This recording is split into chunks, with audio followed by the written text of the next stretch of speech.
Alright guys, we got another zombie Ironman video. We're going to ask ourselves a question. What if zombie Iron Man's kit is riddled with bugs, causing some of these counters to work, and without this, they wouldn't work? And then we're going to ask ourselves another question. What if Scopely decides they need to nerf this character because it's not intended?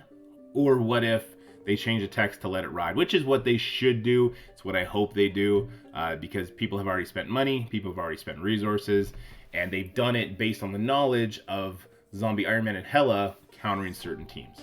But before we jump into that, I want to give a huge shout out to Praetorian. He brought this to my attention, really put it into perspective, and even gave me some examples to go and look for. And sure enough, when I went through my footage, it's like, oh yeah, that's super strange, super duper strange. But without further ado, let's go ahead and jump into it. We're going to show 3 examples, and I guess I'm going to obviously share this with Scopely, and we're going to see what they do in the coming days.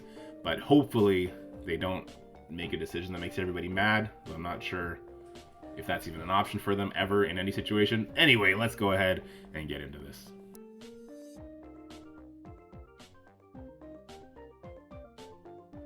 Alright, so here we go with our very first example of what I think is the bug, basically just passives not proccing other passives.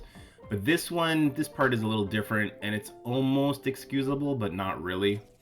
So what we're going to see here is that characters killed via Zombie Iron Man's passive, which is an enemy character attacking one of their allies, that is permanently killing, regardless of revive once. So keep an eye on Doctor Strange Heartless. He still has his revive once. I haven't done anything to take that away from him.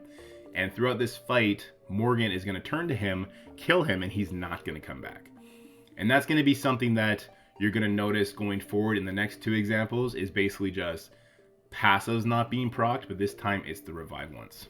Now the reason I say this one is almost excusable is because on Zombie Iron Man's, I believe, basic, special, ultimate, it says characters killed by this cannot be revived. So I'm wondering if that line of text is missing from the passive. Now, that's what they should do in this case, because characters, or people rather, have been buying this character based on its performance, particularly in matches like Dormhold and Gamma, where there is revive once characters. So I think it's important that they don't mess with this, though who knows what they're going to choose to do, right? So we're coming near the situation now. I do also want to identify that when Agatha dies here to the Hela Ultimate and stays dead, that is intended. Characters killed by Hela Ultimate do permanently die.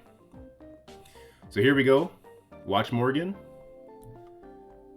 And he does not come back. So that is a permanent kill.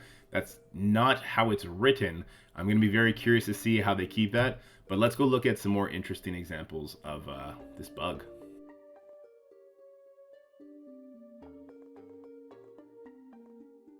Alright, so this is going to be the next example of this bug, or whatever you want to call it, that's currently happening.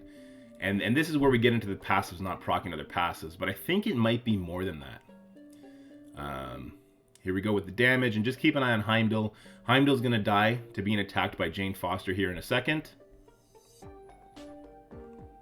Any minute now. And bam, he's gone. And then you see Valkyrie passive not proc. Now this isn't war practice, so it should always be applied, and it's not. And that is a big part as to why this Hela Zombie Iron Man team can win, because if the Hero Asgardians got all their crazy buffs, they would clear those bleeds, so they wouldn't be killing each other, and they might be able to chew through Hela. You know, especially with ISO choices, there's a world where, you know, you get a vulnerable up on Hela, Jane Foster comes in, hits her once, hits her again, and she's gone. So again, this counter can be put in jeopardy if they change the way this is working.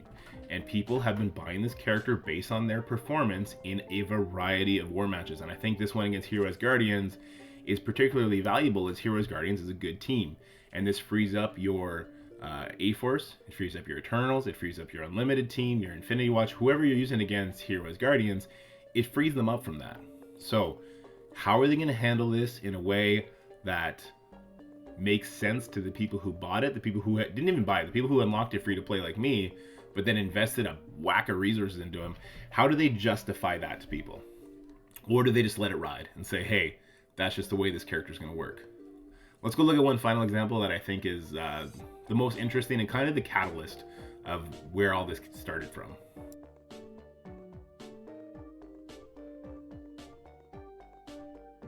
This will be the last example I show because it really does seem like what's happening is that zombie Iron Man passive on the mind control damage characters that have bleed is simply bypassing all other passives. You know, the old classic passives don't always proc other passives, but this really can't be intended because of how broken it is and how many counters it opens. Because if we take a close look at how this plays out, Hela does get pretty low. So what would happen if when Phoenix died, her damage gets Hela below that 20%, and then Dark Phoenix uses the special and kills her, because the special does kill through a passive. So you see right now, Dark Phoenix is no longer there. Well, then this counter is no longer capable of those giant punch-ups that we were showing. And those were being widespread by myself and by Mobile Gamer, by other people. So can they now go back and change how this interacts? It's clearly not intended, but people have been buying his offers based on that, investing in him based on that. I'm going to be very interested to see how they handle the situation.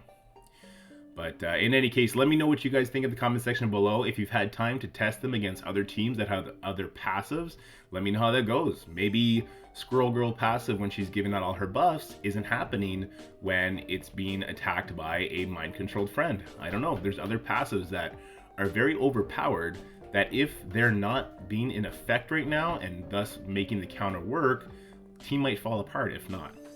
Again, let me know in the comment section below. Hey guys, so this is an uncomfortable topic for some reason, but it's something that has been requested by quite a few viewers. I'm opening a Patreon, and on this Patreon I'm going to be doing infographics for the newest characters and teams with my friend Jedi Matroza. He's definitely the artist behind everything. I just give my takes on it. And so what is Patreon? Patreon is a service. It's like a subscription service to support content creators. It's $1 a month.